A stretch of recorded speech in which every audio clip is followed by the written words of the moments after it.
Assalamualaikum warahmatullahi wabarakatuh. Hai guys, kalian tahu nggak sih apa itu rekayasa genetika? Nah, kalau kalian belum tahu, biar aku kasih tahu.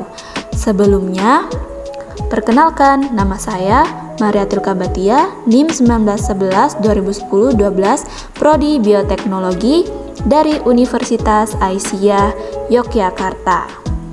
Nah, mari kita lanjut.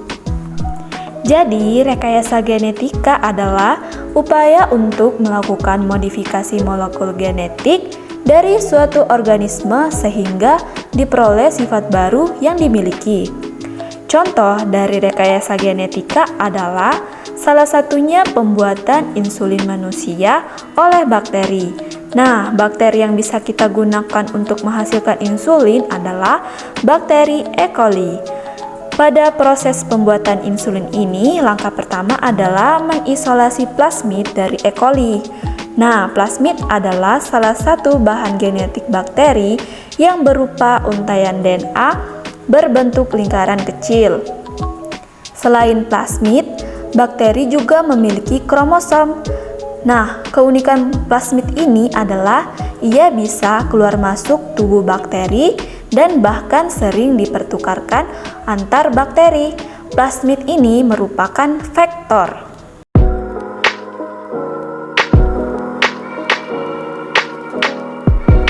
Nah, pada video ini menggunakan vektor cloning PMD18T simple vector.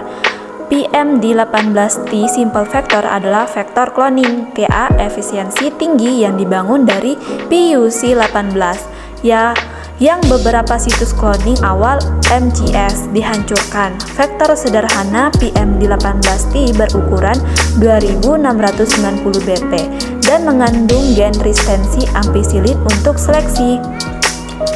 Urutan pengkodean dimasukkan oleh cloning TA di situs 425. Nah, selanjutnya adalah menggunakan vektor ekspresi E. coli BL21. BL21 adalah salah satu strain E. coli yang mengandung lisogen lambda Bacteriophage dengan imunitas Bacteriophage 21. Nah, ini digunakan untuk mengekspresikan DNA rekombinan menjadi protein karena mempunyai T7 RNA polimerase yang akan dikelari oleh promotor T7 vektor ekspresi.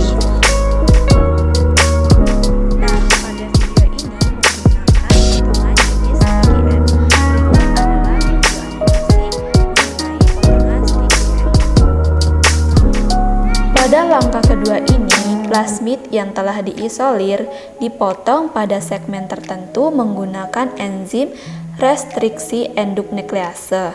Sementara itu, DNA yang diisolasi dari sel pankreas dipotong pada suatu segmen untuk mengambil segmen pengkode insulin.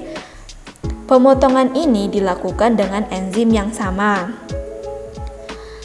Selanjutnya, DNA kode insulin tersebut disambungkan pada plasmid menggunakan bantuan enzim DNA ligase. Hasilnya adalah kombinasi DNA kode insulin dengan plasmid bakteri yang disebut DNA rekombinan.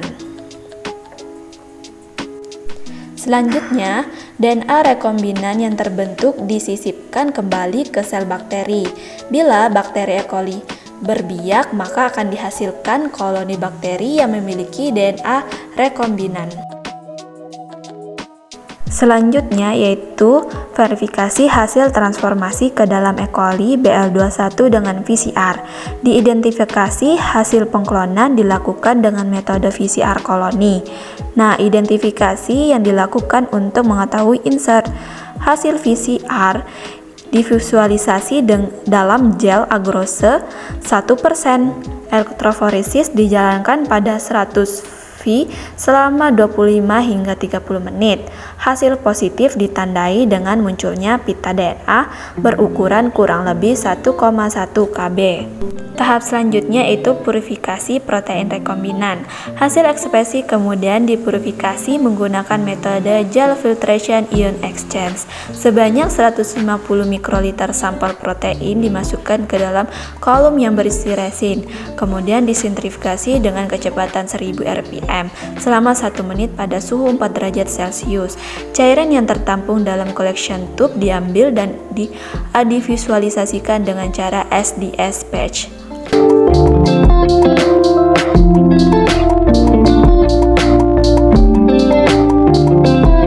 Sekian, terima kasih.